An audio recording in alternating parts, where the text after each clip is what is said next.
Welcome to the cinema of the damned.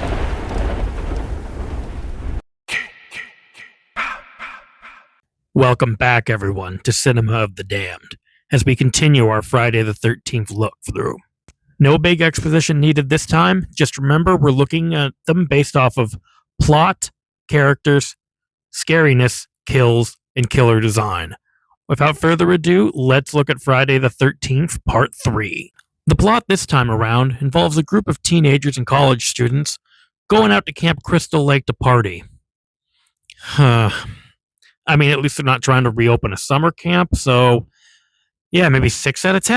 The characters are, pretty much cut and paste from the previous films. People there to screw, stoners, drunk people, obvious final girl. It's pretty run-of-the-mill, but there is one standout, and that is Shelley. On the surface, he comes off as just another practical joke character. Nothing we didn't get in the last two, but there's something that makes him different. We actually get an understanding as to why he is who he is.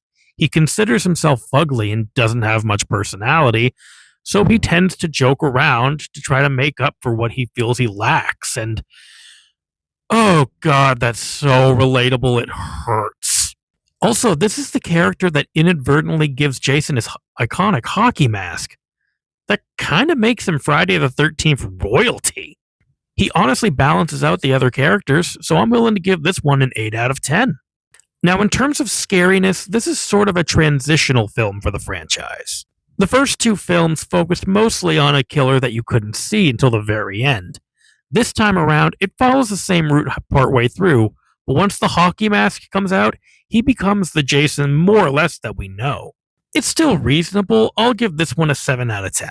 The kills this time around are more or less the same. They actually recycle a couple of kills from the first movie, and there's a couple of good eye gags, as you can see.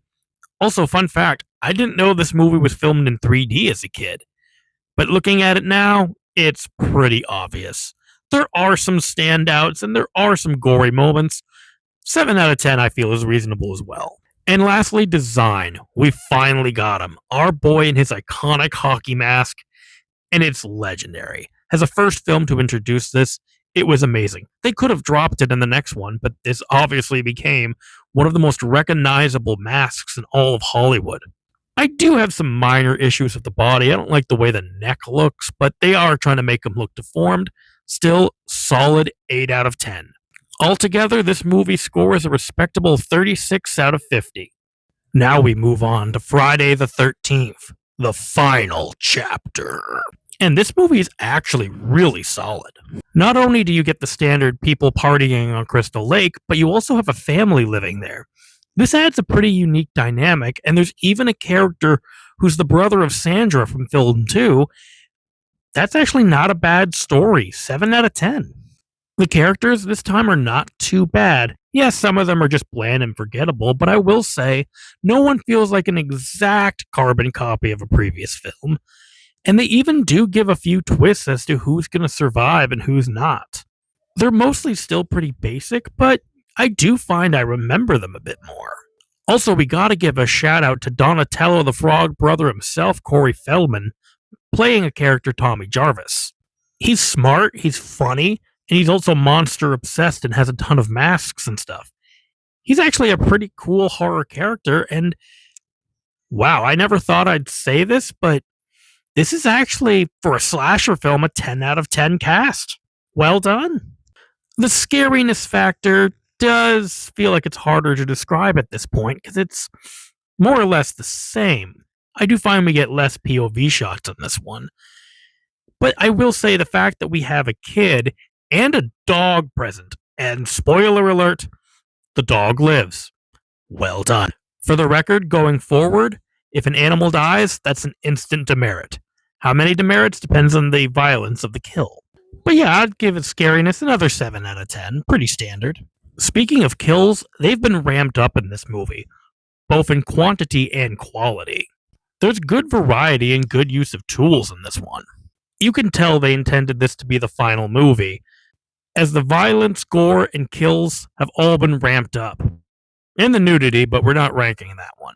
Finally, Jason's design, pretty much the same as the previous film. I do think they fixed some of the body issues, and I do like that his hands do look kind of dead, as if he did die for a brief period.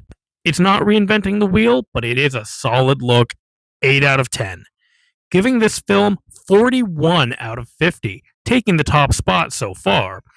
But we're not even halfway done, so stay tuned. Let's see what ends up on top. Again, comment down below what you think is going to be number one. And I'll see you all next time.